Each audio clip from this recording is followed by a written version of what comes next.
Hello, welcome back to my guitar lesson. Today we are going to look at Roll Over Beethoven by the Beatles.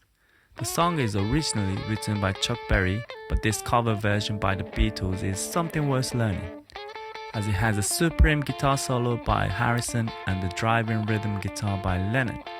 Before we start, please hit the like and subscribe button as it's going to give me more motivation to make videos like this. Without further ado, let's get started. Intro.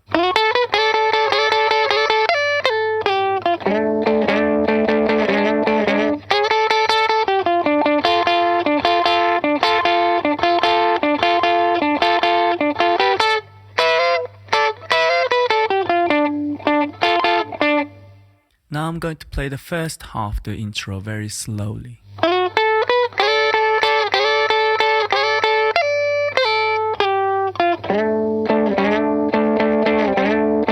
Firstly, you're going to play these three notes, F sharp, A and B. Then you're going to slide up the high D and A notes. Now you're going to pull off the high F and high C using the pinky, and then you slide down from G sharp to G, you end up on F. Now you're going to slide up these three notes, F sharp, D and A, like this.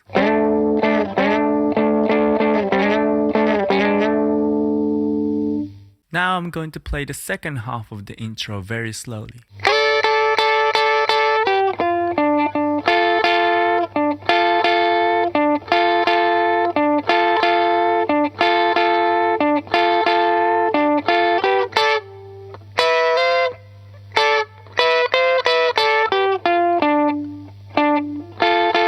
Slide up the high D and A notes together, followed by the three notes G, F and D. Now you're going to alternate between D and A and F chord with a slight bending.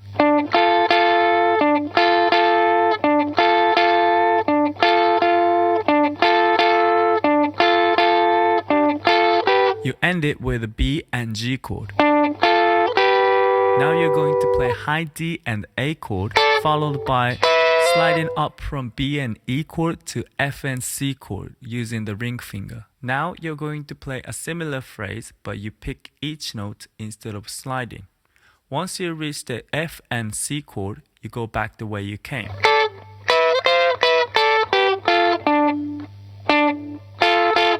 You end on D, A and F chord, and back to D, and that's the end of the intro. Now, I'd like to show you how the rhythm guitar parts on this song goes.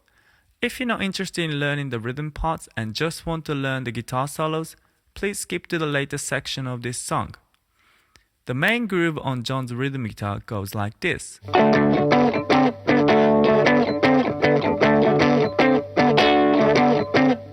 In John's rhythm playing, he frequently plays the syncopated notes, which is the first notes of the bar played offbeat, which creates the groove. He does this in many places in a rock and roll song like this. This really drives the band. So the main chord progression to this song is up here.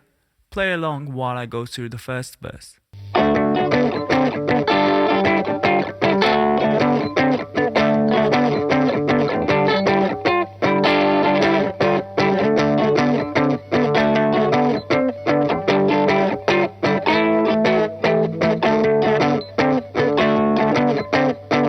From the second verse, John incorporates some variation in his rhythm parts, and John is simply genius at doing this. These are subtle changes, and yet it makes the whole experience of listening to the song far more exciting and enjoyable. In the second verse, the variations happen at the very beginning and the end. This is the first variation. So you pull the pinky from C to B note quicker than you usually do. Another variation happens at the very end of the verse. You will see you don't reach out to the C note, you just alternate between D and D6. Now I'm going to play through the second verse to show how different this will make it sound.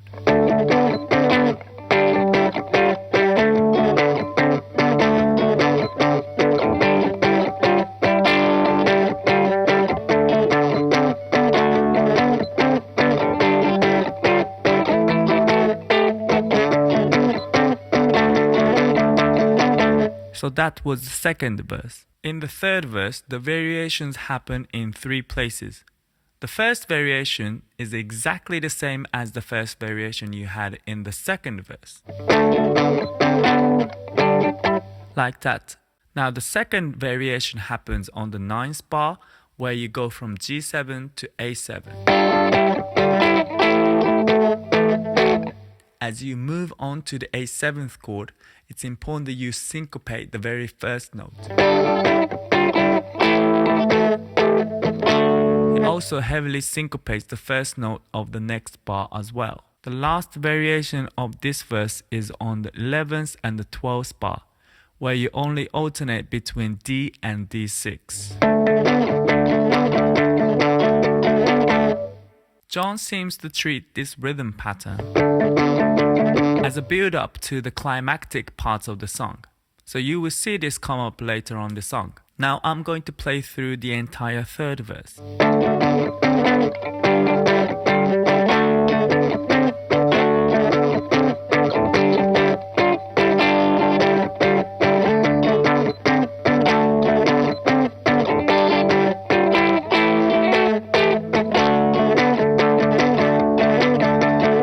So that was the third verse. Now the fourth verse. Despite the build-up, since this song has an interesting structure, it goes into the bridge, which is rather quiet. So the first build-up that John did turns out to be a fake build-up. The chord progression for the bridge is up here.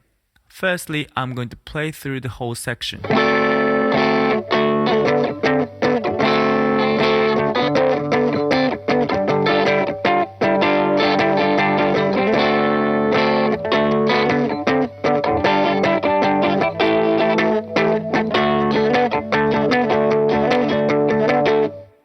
Firstly, you strum the D7th chord twice, followed by the usual groove.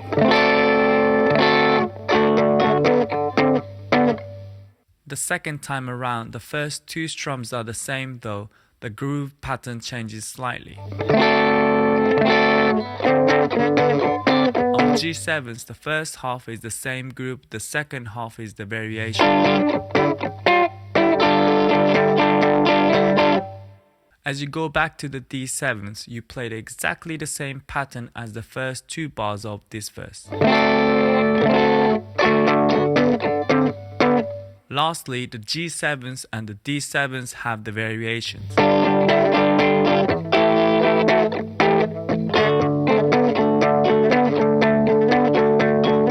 Do you remember what John uses this rhythm pattern for? Yes, it is the build-up for the climatic parts of the song, and the climax of this song is the guitar solo. Okay, the guitar solo.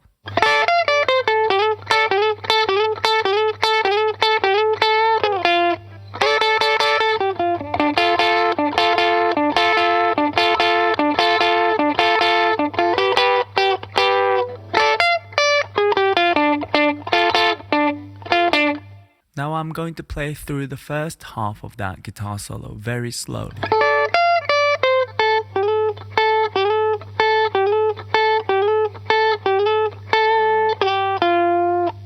Here, you mute the 3rd and the 4th strings and glide down the D chord like this. It's an important technique to make it sound more accurate to Harrison and Chuck Berry's guitar playing. Using the pinky, you go down from the high F, D, C, and A. Now you slide up from G and land on A, and you alternate between them a few times.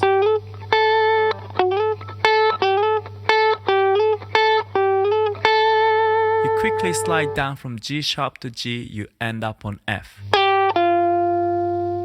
Now I'm going to play the second half of the solo very slowly.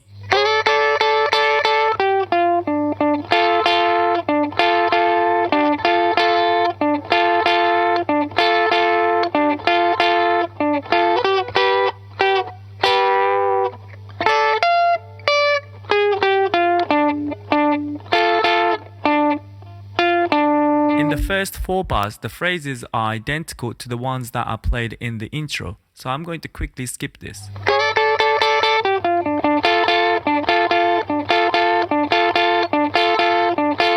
next three chords are the same as the intro, though you play the last chord with the ring and the middle finger.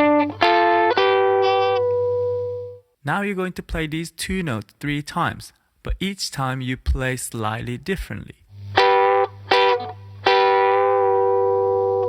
The first time you bend quickly.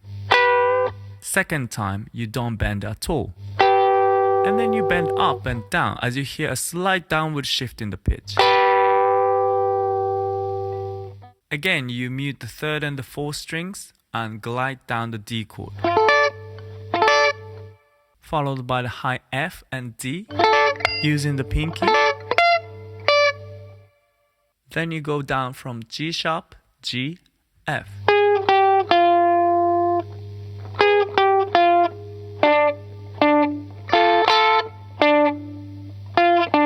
Two additional notes for the end of the solo.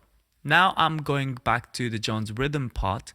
There's only one variation in the 5th verse, which is at the very end. This phrase is nothing new, so I'll quickly play through the 5th verse.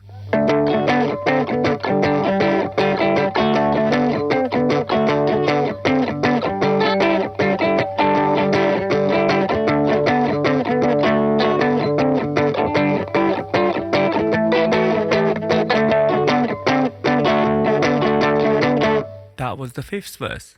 In the 6th and the 7th verses, John incorporates more variations than before. You might be familiar with some of them. The first variation appears on the 3rd bar. The same phrase is played on the 7th and 8th bars.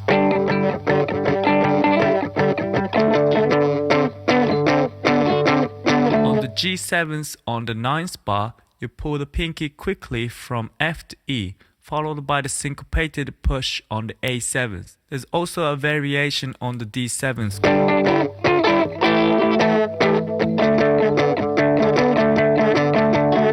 Do you remember when this entire phrase was used last time? If you do, you've been a really good student. Yes, it was the end of the 3rd verse, just before the bridge. Congratulations. As you can see, John pulled out these phrases in order to build up a certain part of the song. Unlike many people who think John comes up with random ideas and they all seem to work because he's genius, those guitar parts are structured and well calculated, and the way John arranges with the guitar is that of the experienced and accomplished guitar players. Let's take a look at the 6th verse.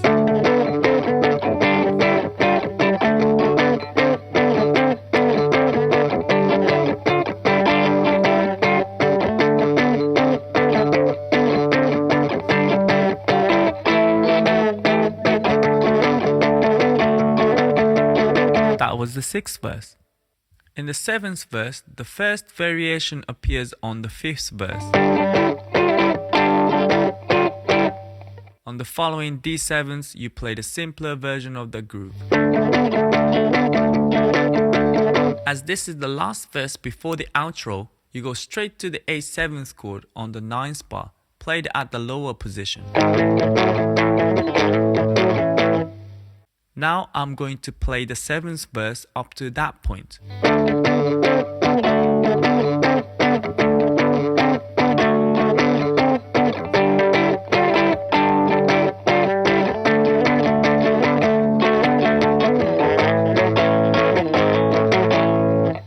The end of the 7th verse to the outro.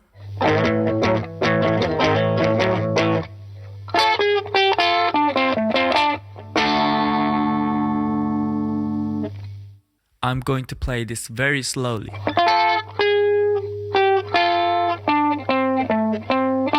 Mute the 4th string and glide down the D chord, followed by G sharp, G, A and F chord, D, C, A, C again, and D, the D chord to finish.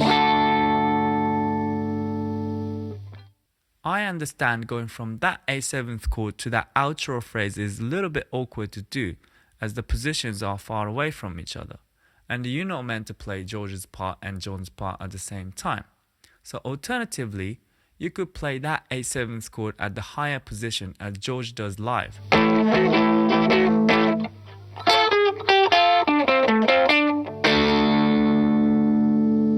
This marks the end of the guitar lesson of Roll Over Beethoven. I hope you enjoyed it. Let me know what you want to learn next. I'll see you next time.